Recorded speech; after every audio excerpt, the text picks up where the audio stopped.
can by tradition. Their disciples didn't wash their hands, so the Pharisees thought that they were bigger than them. They thought that they didn't wash their hands, they were lower than them. Jesus came and told them, he said, "You hypocrites. Okay. These people honor me with their lips, but their hearts are far from me." Yes. These people honor me with their lips, but their hearts are far from me. Saints, if I may say for a moment, we can get up on Sunday morning, get dressed up in our nice fine rags, put on our spiffy shoes, and make a big old breakfast for the family. Get in the car, listen to church music all the way here. And we just get the feeling that we all churchy.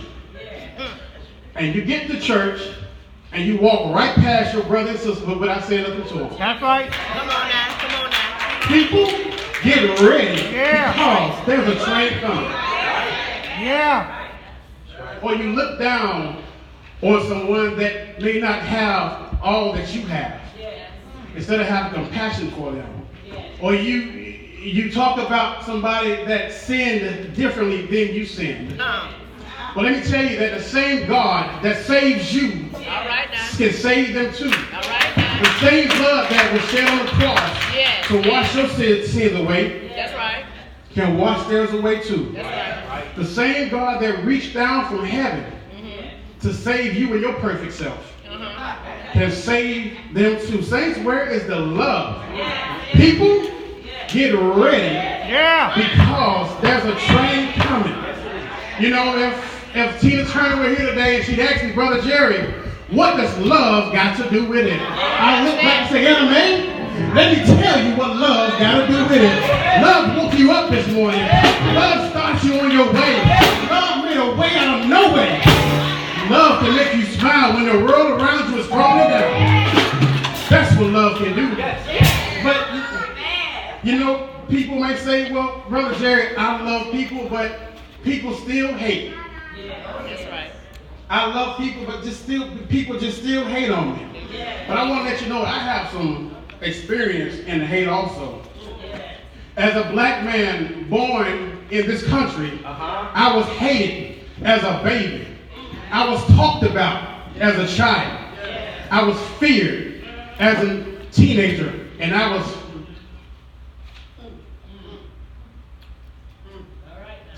denied as an adult. That just hit me right now. I was denied as an adult. But somebody say that my days of being denied are over. My days of being denied are over. You don't know how hard life has been. So whatever hate I got to block out. Whatever barriers I got to break through. I'm determined to get my blessing. And although you keep on going on, people can continue to hate on you, but you just continue to love on them. You do what you got to do because your family loves you. Your friends love you. And my God loves you. And some people, we always talk about the good things that God can do and all the things that God can do. But there are two things that God can't do. God can't die and God can't lie. So I believe in His word when He says, "I have a plan for your life." I believe in His word when He says, "I will never leave you, nor shall I forsake you." I believe in His word when He says, "Let everything that has breath praise the Lord." If you got breath in your body, I dare you say, "God, I thank you." If you got breath in your body, say, "God, I thank you." Say, "God, I thank you." God, I love you on today.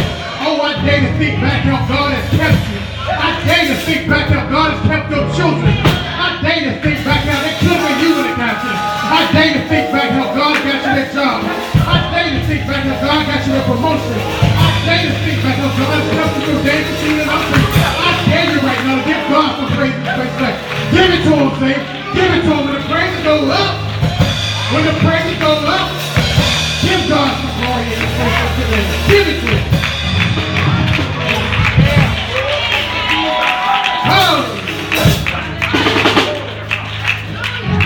Hallelujah. Hallelujah. I told you I wasn't going to be before you long.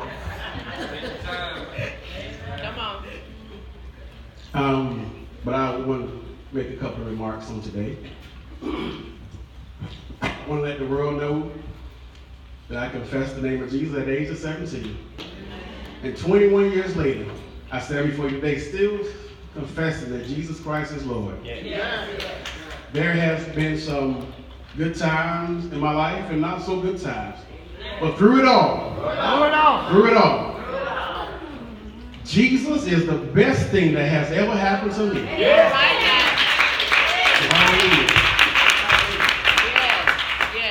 I want to thank my family, friends, and loved ones that have came here to support me on today. Some from Winter Haven, Florida. I see you. Some from here in Orlando.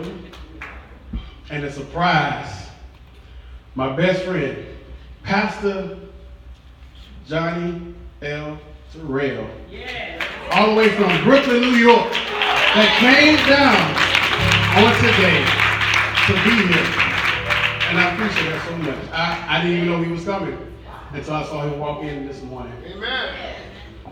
You know, I was hoping he would bring Twinkie Clark with him, but you know, it's okay. Next time, okay. He's famous, y'all. He's a real famous guy. I want to thank my father for always guiding me and directing me in the right path. Thank Michelle for being a third parent. I really appreciate that so much. And I would be remiss if I didn't mention the queen of my life, Pastor Annie Allright, my mother that went on to be with the Lord on last year. You know, this week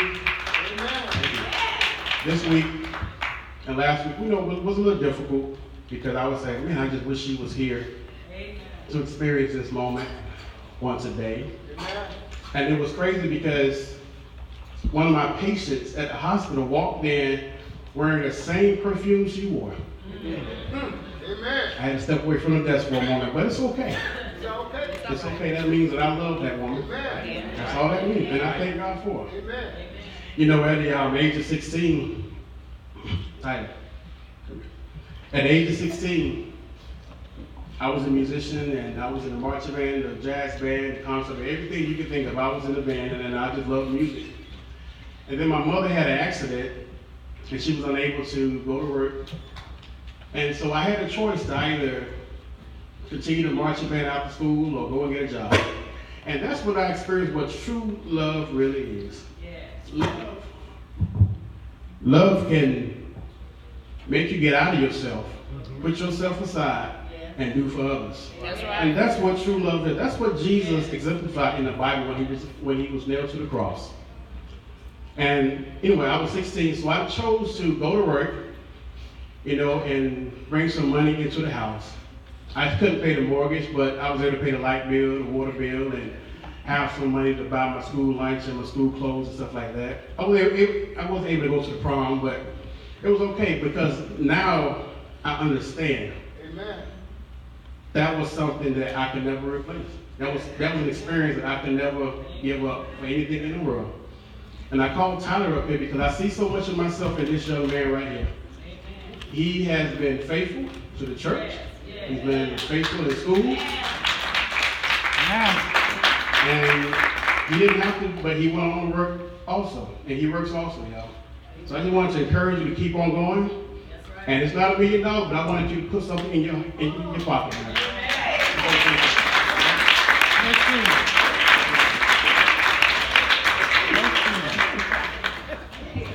Y'all know before I take my seats, just reiterating what love is. You know, if before we say something, if it's not in love, don't say it. That's right. Before we do something, if it's not in love, don't do it. That's right. Again, God looks at the heart. That's right. If you're doing something for somebody else, or if you're doing it out of love, because God knows. That's it. And I want to let everybody know that Jesus Christ is real. Jesus Christ is coming. And if you don't know the Lord today, I pray that when the pastor opens up the doors of the church, that you will walk down the aisles and just have someone cover you in prayer, at least cover you in prayer. You don't have to come to this church every Sunday, but we just want to fellowship with you and cover you in prayer because we don't know what the next moment may hold. That's it. This is your time right now. This is your time to experience the love of Jesus that we all know and love on today. So again, I say thank you to everyone, and thank you, Pastor Bertha and Pastor Johnson, for this opportunity to come up here and share just a little bit of my heart with you all. And again, I told you I wasn't going to be up here long. And I'm done. I'm done. So God bless you all, and I thank you all. And when I say this, I truly do mean it. I love you. God bless you all. Lord.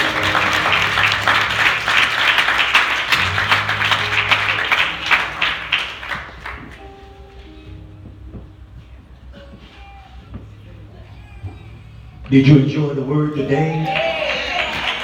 Come on, let's bless the Lord for the word. Look at your neighbor and say, neighbor, there's a train coming. Look at another neighbor and say, neighbor, there's a train coming. Train coming. The ideal of a train came from the time when slavery was over, and there weren't many airplanes, or we couldn't afford the airplane. So only thing we could afford was a train ride. I can remember my mother and my grandmother saying that they would fry chicken and make a whole dinner and get on the train and go up north or go down south. And that's right, in the shoebox. So all black people really understood was a train ride. And they took it to church. And they knew that one day, they preached, one day Jesus is coming back. And they related it to a train ride. He's coming back to take us to heaven on a train. And so we would sing songs that related to a train. The message today is there's a train coming. And I want to prick your hearts today to say Jesus is coming back again. Yes, he is. Yes, he is. And I always say this, don't lie to two people. And that's yourself, and don't lie to God. And if you're not ready to get on that train, then you need to come to Jesus right now. Come on now, Pastor. Come on, Pastor. Forget about your friends that's sitting next to you. Forget about your